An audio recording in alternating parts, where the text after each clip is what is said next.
Uh, hello everyone, welcome to this new session of our daily PYQ research program, जिसमें कि हम ठीक है डेली ये 10 का दम होता है, 10 मिनट में 5 यूपीएससी के PYQs जिसमें हम डिस्कस करने की कोशिश करते हैं। तो ये जो अभी आप PYQs देखेंगे, ये हमारे जो PYQ रिसर्च प्रोग्राम का कोर्स है उसके ही ये स्लाइड्स हैं, ठीक है। उसी उसी की कोर्स का एक हिस्सा है, ठीक है, एक पार्ट है, उसके एक लेक्चर का एक पार्ट है। तो ये उसी का एक एक तरीके से आप कह सकते हैं उसका एक पार्ट है। You can practice these questions daily. Daily आप यहाँ पे आकर के 5 PYQ लगा सकते हैं। शुरू करते हैं आज का अपना session. The total fertility rate of ये 2024 प्रीलिम्स के क्वेश्चन है। Total fertility rate of an economy is defined as number 1 the number of children born per 1000 people in population in a year. The number of children है ना, जब देखो चीज़ों को ना आंखें खोल के पढ़ा करो। जब वो कह रहा है कि number of children born per 1000 people, that means ये स्टेटमेंट में मेल और फीमेल दोनों को ये काउंट कर रहा है। क्या ये सही है? अगला, the number of children born to a couple in a lifetime in a given population, है ना। तो ये कपल जो है, ये मेल मेल भी हो सकता है, ये मेल फीमेल भी हो सकता है ना, ये LGBTQ भी हो सकता है। समझ रहे हो ना बात को? BTQ भी हो सकता है। तो इस चीज़ से पहले इस तरीके से ऑप्शन को खोल के समझा करो कि यार क्या ये ठीक हो सकता है या ना हो सकता है। हाँ, मान लो ये मेल मेल वाले कपल की बात हो रही है, तब तो यार, है ना, डेटा में गड़बड़ी आ जाएगी ना। तब तो डेटा में गड़बड़ी है। मेल मेल कहाँ से पैदा कर देंगे यार एक बच्चा? समझ रहे हो? यहीं से आपका ऑप्शन ये गलत हो जाता है ना। Then the birth rate minus death rate, नहीं यार, ये आपका नेट बर्थ रेट हो जाएगा। अगला कि हाँ, ठीक है, ये आपकी नेट फर्टिलिटी हो जाएगी। The average number of live birth a woman can have by the end of her child bearing age. D is the correct answer actually. A नहीं है गाइस, ए नहीं है। मैंने तभी आपको पहले ही कहा कि तोड़ के पढ़ा करो चीज़ों को। Answer is D. Total fertility rate क्या होता है कि एक वुमन अपनी पूरी लाइफ टाइम में कितनी लाइव बर्थ दे सकती है, that is your total fertility rate. Why this question? This question was asked mainly because, क्योंकि जो हमारा नेशनल फैमिली हेल्थ सर्वे है, ठीक है, 5, इसमें एक बात रिवील की गई कि इंडिया का जो फर्टिलिटी रेट है, टोटल TFR है, ये 2.0 आ गया है, ठीक है। 2.1 होता है रिप्लेसमेंट लेवल। अगर 2.1 है आपका total fertility rate, that means आपका पॉपुलेशन रिप्लेसमेंट लेवल पे है। जितना पैदा हो रहे हैं भाई, उतना मर भी रहे हैं। ये अगर इससे कम आ गया, दैट मीन्स कि पैदा कम हो रहे हैं, अब मर ज़्यादा रहे हैं, है ना। बूढ़े ही जो जो बूढ़े लोग हैं वो ज़्यादा हो जाएंगे। नंबर 1 हो सकता है इसलिए पूछा गया हो।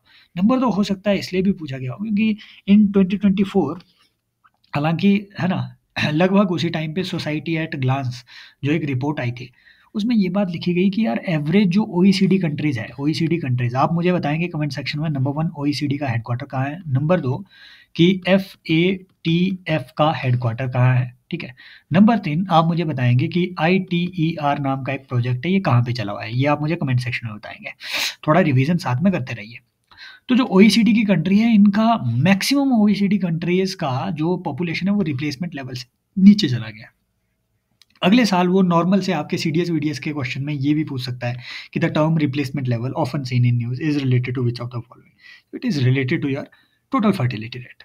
This is very important question, मैं आपको बता रहा हूँ, ठीक है। और आई डोंट नो UPSC इसका क्या आंसर निकालेगा। आप में से कोई अगर फाइनेंशियल एक्सपर्ट हो तो आप भी इसमें कंट्रीब्यूट कर सकते हैं।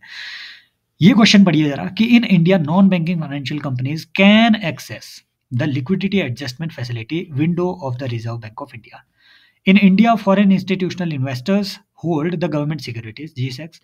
In India, stock exchanges can offer separate trading platforms for debt. Can offer, है ना। तो वो जो छपरी यूट्यूबर आपको कह रहे हैं कि कैन कैन होगा तो सही लगा के आना है ना। या फिर ये देखो, कैन यहाँ है, कैन यहाँ है, कैन यहाँ है। वो जो कह रहे हैं ना कि कैन मीन्स पॉसिबिलिटी, पॉसिबिलिटी तो कुछ भी हो सकती है। नहीं भाई, वो अब ऐसी स्टेटमेंट में आपको फंसा रहा है। खुद ही कैन डाल के दे रहा है वहाँ पे, खुद ही एक्सट्रीम स्टेटमेंट कभी डाल के दे देगा। एक्सट्रीम स्टेटमेंट भी तो सही हो सकती है। So this is why PYQ research matters a lot.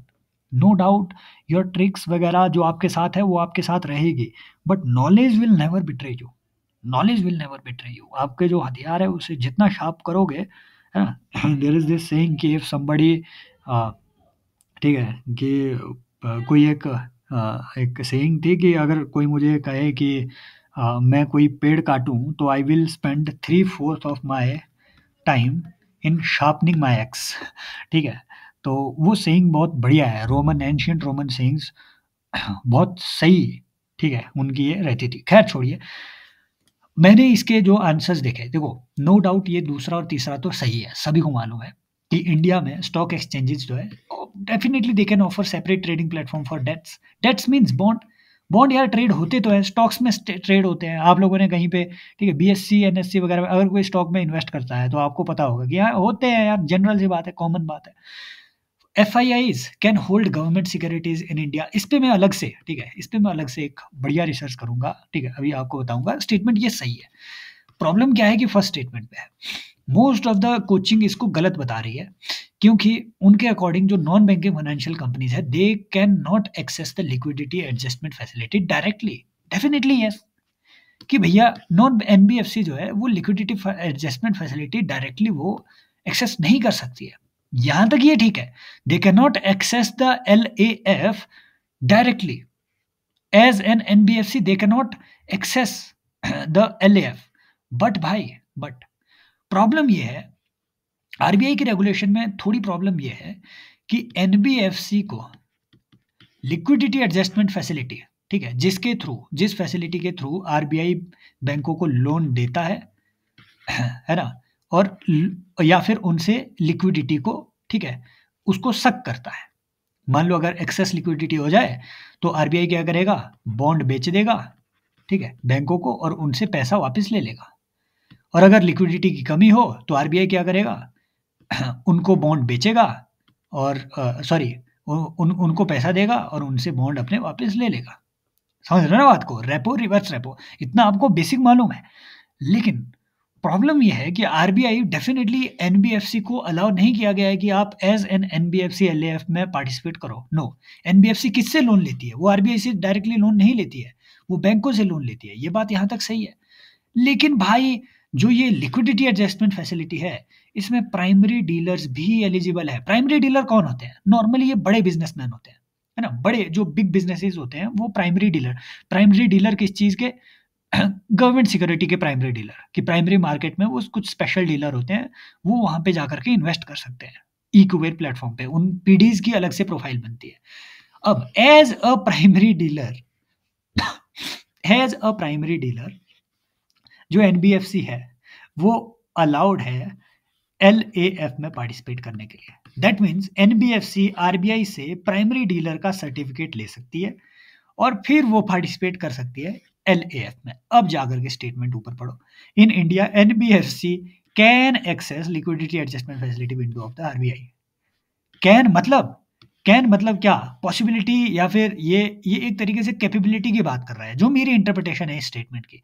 This is why I believe कि आंसर होना तो सही चाहिए यार, मतलब तकाजे से तमीज से अगर चले तो आंसर ये सही होना चाहिए। कोचिंग इसको गलत बता रही है, अब यूपीएससी के आंसर की जो होगी वो होगी। मैं तो कहता हूँ हो सकता है, ठीक है, इसका सी आंसर हो जाए, मैं सी पे ही फिर भी बेट करूंगा। अगर मतलब गंभीर मामला होगा तो यूपीएससी कंसिडर करेगा इस चीज को, राइट। नंबर 1, चलो इस बहाने आपको ये बात तो पता चली। मुझे दूसरी बात आपको ये बतानी है कि इन इंडिया जो ये मैं कई बार बता चुका हूँ, जो आपकी नॉन बैंकिंग फाइनेंशियल कंपनीज है, एनबीएफसीज है इंडिया में, ये बैंकिंग रेगुलेशन एक्ट के तहत आरबीआई में रजिस्टर्ड नहीं होती है। ये आपके आरबीआई एक्ट के तहत रजिस्टर्ड है, ये बात ध्यान में रखनी है। जो नॉर्मल बैंक है ना, जो बैंक है, ये बैंकिंग रेगुलेशन एक्ट के तहत आरबीआई से लाइसेंस लेते हैं, बैंकिंग लाइसेंस। एनबीएफसी को बैंकिंग लाइसेंस नहीं मिलता है, समझ रहे हो, ये अलग से आरबीआई को आरबीआई एक्ट के तहत ये रजिस्टर्ड होती है। दूसरी बात आपको ये ध्यान में रखनी है। तीसरी बात आप मुझे अब कमेंट सेक्शन में बताएंगे, नंबर 1 कि क्या एनबीएफसी जो कोर बैंकिंग सॉल्यूशन है उसका हिस्सा होती है। नंबर 2, क्या ये चेक इशू कर सकती है, क्या ये चेक ट्रंकेशन सिस्टम का हिस्सा है एनबीएफसी। आप मुझे ये भी चेक क्या ये इशू कर सकती है, ये भी आप मुझे कमेंट सेक्शन में बताएंगे, ठीक है। और क्या ये डिपॉजिट एक्सेप्ट कर सकती हैं तो क्या हर तरीके की डिपॉजिट, ये भी आप मुझे कमेंट सेक्शन में बताएंगे, ठीक है। क्या ये शॉर्ट टर्म और लॉन्ग टर्म दोनों टाइप के डिपॉजिट एक्सेप्ट कर सकती हैं? ये आप मुझे कमेंट सेक्शन में बताएँगे। क्लियर? और बस ये चौथा एक और बताओ, क्या ये क्रेडिट कार्ड इश्यू कर सकती है? क्रेडिट कार्ड इश्यू कर सकती है, क्रेडिट और डेबिट कार्ड, ये भी कमेंट सेक्शन में बताओ। अब आते हैं ऑप्शन 2 पे, ये बहुत इंपॉर्टेंट है। क्यों? क्योंकि भैया yes, foreign institutional investor India में गवर्नमेंट सिक्योरिटीज़ में इन्वेस्ट कर सकते हैं। Through what? Through voluntary retention route. ये वीआरआर रूट आपको ध्यान में रखना है। वीआरआर रूट के तहत जो फॉरेन इंस्टीट्यूशनल इन्वेस्टर्स हैं, ये इंडिया में इन्वेस्ट कर सकते हैं। ठीक है? इंडिया की गवर्नमेंट सिक्योरिटीज़ में इन्वेस्ट कर सकते हैं। अगली बार अगर उसे इसमें क्वेश्चन बनाना पड़े, तो वो आपसे ऐसा पूछेगा कि क्या ये स्टेट डेवलपमेंट लोन्स में इन्वेस्ट कर सकते हैं अंडर वीआरआर? क्या ये ट्रेज़री बिल्स में इन्वेस्टमेंट कर सकते हैं अंडर वीआरआर? आप मुझे बताएँगे क्या क्या state government treasury bill issue कर सकती है? ये बताएँगे आप। अगला, फिर वो आपसे ये भी पूछ सकते हैं कि अंडर वीआरआर क्या वो प्राइवेट कंपनी के कॉर्पोरेट बॉन्ड में भी इन्वेस्ट कर सकते हैं? Yes, all sorts of bonds में वीआरआर के through foreign institutional investors India में इन्वेस्ट कर सकते हैं बॉन्ड मार्केट में। और इसमें लिमिट भी होती है, और जिसको आरबीआई इंक्रीज डिक्रीज करता रहता है। लगभग ये आजकल 2.5 लाख या फिर है ना 3.5 लाख समथिंग, 3.5 लाख करोड़ समथिंग ये लिमिट है, एनुअल लिमिट। ये तो बात हुई foreign institutional investor in government securities, government security. But foreign institutional investor और जो एनआरआईज है, ये पोर्टफोलियोज में भी इन्वेस्ट कर सकते हैं। पोर्टफोलियो मतलब क्या? जैसे आपका सेंसेक्स हो गया, निफ्टी हो गया, ठीक है? इनके पोर्टफोलियो में यहाँ पे स्टॉक मार्केट में भी ये इन्वेस्ट कर सकते हैं। थ्रू स्टॉक मार्केट के थ्रू ये शेयर्स या फिर डिबेंचर्स में भी इन्वेस्ट कर सकते हैं। समझ रहे हो ना आप बात को? तो इसके लिए अलग स्कीम है, ये पोर्टफोलियो इन्वेस्टमेंट स्कीम कहलाती है।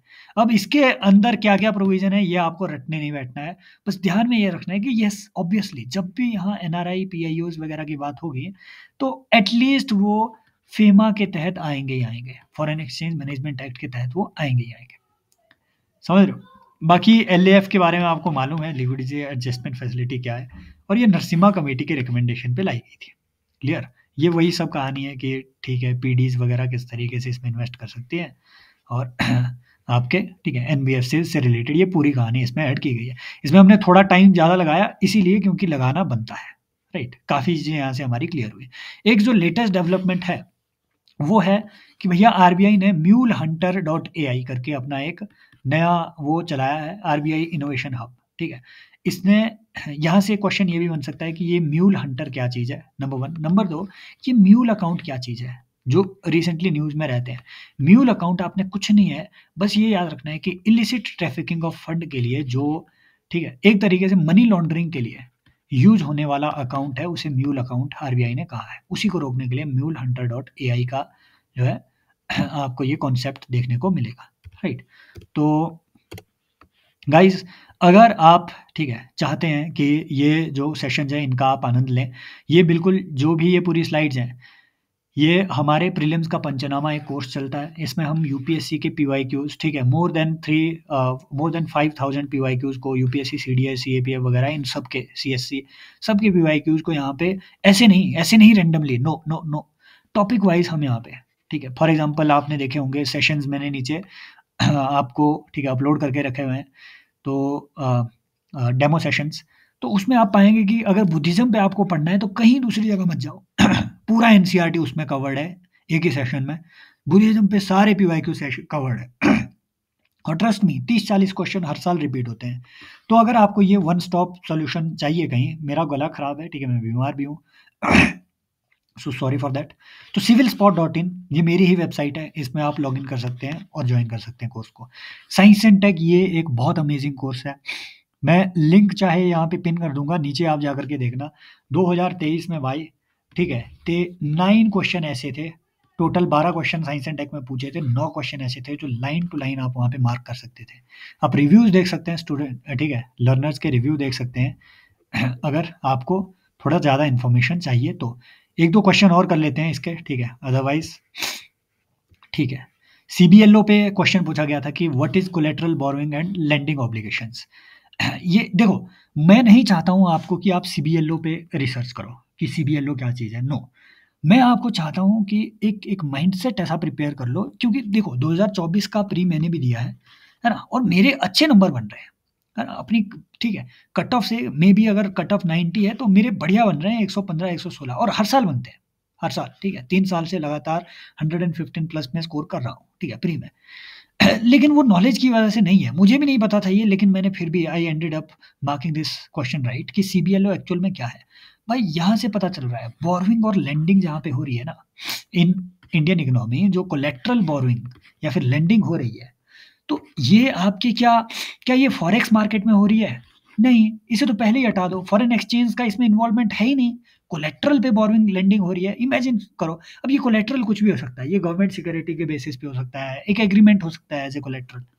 फॉरेक्स मार्केट तो हटा ही दो।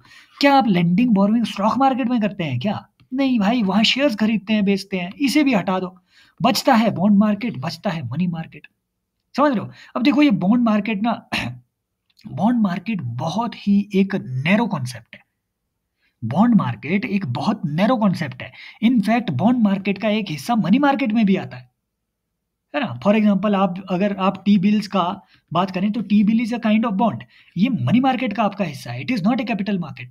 लेकिन एट द सेम टाइम अगर आप 1 साल से ज़्यादा के जो मैच्योरिटी पीरियड वाले बॉन्ड है, उनको अगर देखें तो that is considered as a part of capital market. तो बॉन्ड मार्केट भी बहुत सेग्रीगेटेड सी चीज़ है। ये बहुत ब्रॉड टर्म भी है, एट द सेम टाइम ये बहुत लिमिटेड टर्म भी है। कुछ लिमिटेड चीज़ों को ये कवर करती है। Money market is the broader term जो इन चीज़ों को कवर कर सकती है। मनी मार्केट में हम किन इंस्ट्रूमेंट्स को रखते हैं जिनकी 1 साल से कम की मैच्योरिटी पीरियड हो। अब इसमें कुछ भी आ सकता है, इसमें कोई बॉन्ड हो सकता है 1 साल से कम की मैच्योरिटी का, डिबेंचर हो सकता है इसमें, ठीक है? इसमें आपके सारे कॉल मनी मार्केट वगैरह इसमें ही आपका आएगा, ठीक है? देन आपका सीआरआर आएगा, एसएलआर वगैरह आएगा, ये सब चीज़ें आपकी मनी मार्केट में ही आते हैं। समझ रहे हो? तो आंसर इज मनी मार्केट, या नाम से ही पता चल रहा है कि बोरोइंग और लेंडिंग कहीं पे हो रही है। बाकी ये सीबीएलओ वीबीएलओ नई चीज़ नहीं है, 2003 में ये इंट्रोड्यूस हो चुकी थी, है ना? ये कोचिंगों के लिए नई चीज़ है सीबीएलओ, क्योंकि इनकी बुक्स में नहीं आई वो। अब हर चीज़ जो यूपीएससी पूछेगा वो बुक्स में नहीं होगी। सीबीएलओ बेसिकली कुछ नहीं है, ये 2 पार्टी के बीच में, पार्टी ए और पार्टी बी, नॉर्मली इनके बीच में एक एग्रीमेंट है। मान लो party A is a lender, इसको लोन देना है, party B is a borrower, है ना? इसको लोन लेना है, तो बोरोवर क्या करेगा, एक सीबीएलओ एग्रीमेंट बेचेगा ए को, ए इसे खरीद के, है ना, मान लो 100 रुपए बी को दे देगा। बोरोवर एक एग्रीमेंट डिस्काउंट में बेचेगा ए को, इस शर्त के साथ कि बाद में फ्यूचर में हम आपसे ये वापस ले लेंगे, दैट्स इट। तो ये हुई आपकी सीबीएलओ की ट्रांजेक्शन। समझ रहे हो ना बात को? तो दिस इज इट। हमने टाइम इसमें काफ़ी ले लिया क्योंकि यार ये ऊपर वाला क्वेश्चन बनता है, ठीक है, इसमें इतना बनना। आप जो है इस कोर्स को एनरोल कीजिए, trust me guys, trust me, you will not regret joining this course. ये उस कोर्स का ही हिस्सा है। तो इसी तरीके से हम रिसर्च कर रहे हैं, ऐसा नहीं है कि सिर्फ रैंडमली कोई प्रैक्टिस हो, नहीं, it is a practice plus research plus plus plus plus your revision series. तो आप लॉग इन कर सकते हैं www.civilspot.in एंड अपना ध्यान रखिए, टेक केयर, तैयारी करते रहिए और मज़े भी मारते रहिए लाइफ में, ठीक है? जाओ जाके बंदियाँ बटाओ भाई और take care, bye bye, as always love you all.